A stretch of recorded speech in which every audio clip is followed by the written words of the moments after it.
அஸ்ஸலாமு அலைக்கும். தகவல் பரிமாற்றம் எண் 7. நாம் அறிந்த இந்த சம்பவத்தை உங்களுடன் பகிர்ந்து கொள்ள விரும்புகிறோம்.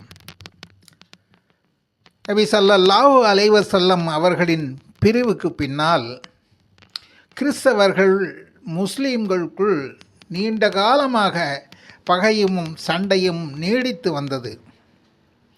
இதை கிறிஸ்தவர்கள் பழி வாங்கும் எண்ணத்தில் இந்த தீவிரவாத எண்ணம் கொண்ட சில பேர்கள் ஒரு திட்டம் தீட்டினார்கள்.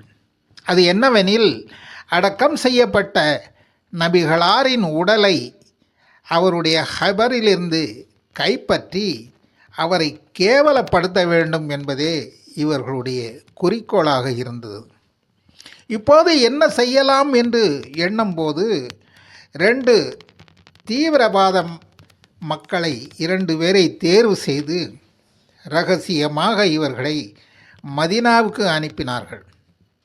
இந்த இருவரும் மதீனாவில் மிகவும் இஸ்லாமிய பக்திமான் போல் நடிந்து ஒரு வலியைப் போல அமல்களில் அதிகமாக ஈடுபட்டுவதாக நடித்து வந்தனர். பள்ளிவாசல்கள் நடிப்பு, எங்கு பார்த்தாலும் இவர்கள் தாடியும் ஜிக்கிருமாக இருந்தார்கள். ஒரு வழியாக ஹபரின் அருகில் ஒரு வீட்டை, அடக்கஸ்தல பக்கத்தில் ஒரு வீடை வாங்கி குடியேறினார்கள். இப்போது இவர்கள் பகலில் பக்தியாளராக மிகவும் மக்களை கவர்ந்தவராக இருந்தார்கள். ஆனால் இரவில் இவர்கள் அண்டர் கிரவுண்ட் தோண்டுதல், நபிகளாரின் ஹபரை நோக்கி இவர்கள் தோண்டியே அப்பப்போது வந்தார்கள். பகலில் பக்தி, இரவில் கெடுதல். இப்போது மக்காவை ஆண்ட மன்னர் சுல்தான் நூருதீன் கனவில் நபிநாதர் அவர்கள் தோன்றி இந்த விவரத்தை கூறியதோடு அல்லாமல் இந்த இருவரின் முகத்தையும் மன்னருக்கு எடுத்து காட்டினார்கள். 1 நாள் அல்ல, 2 நாள் அல்ல, 3 நாள் இவர்கள் கனவில் இவர்களை அடையாளம் காட்டினார்கள். இந்த கனவை கண்ட மன்னர் திடுக்கிட்டு இவர்களை எப்படியாவது பிடித்துவிட முடிவு செய்தார்.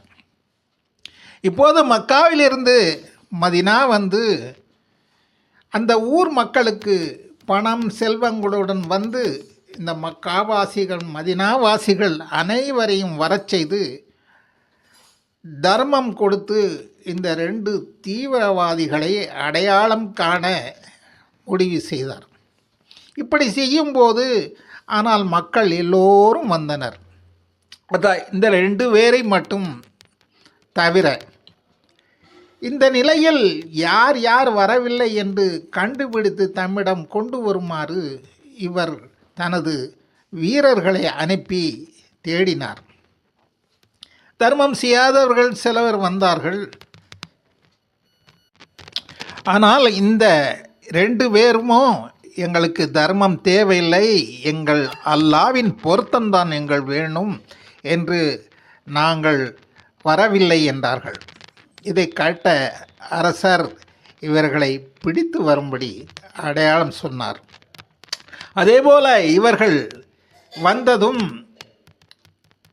ஒருவாறு அரசர் அடையாளம் கண்டுபிடித்து இவர்கள் தங்கிய வீட்டுக்கு இந்த மன்னர் போய் பார்த்தபோது பெரிய பக்திமான்களாக இவாபத்துகளில் இவர்கள் புத்தகங்கள், படிப்பினைகள் எல்லாமே இருந்தது.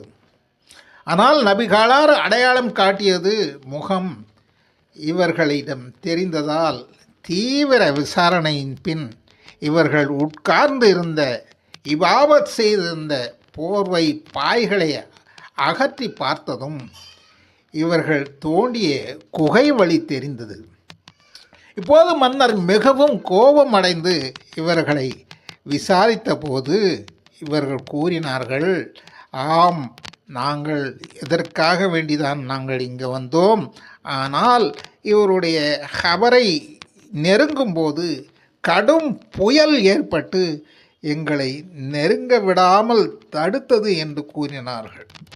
இப்போது மன்னர் இவர்களை தண்டித்து இவர்கள் தலைகளை துண்டித்தார். அதன்பின் இதுபோல நடக்காத வண்ணம் இரும்பினாலான சுற்று தடுப்பு சுவரை ஏற்படுத்தி பாதுகாப்பு செய்தார்கள். இந்த சம்பவத்தின் மூலம் நமது ஈமானை அல்லாஹ் மேன்மைப்படுத்துவானாக என்று கூறி முடிவுக்கு வருகிறேன். ஆமீன்.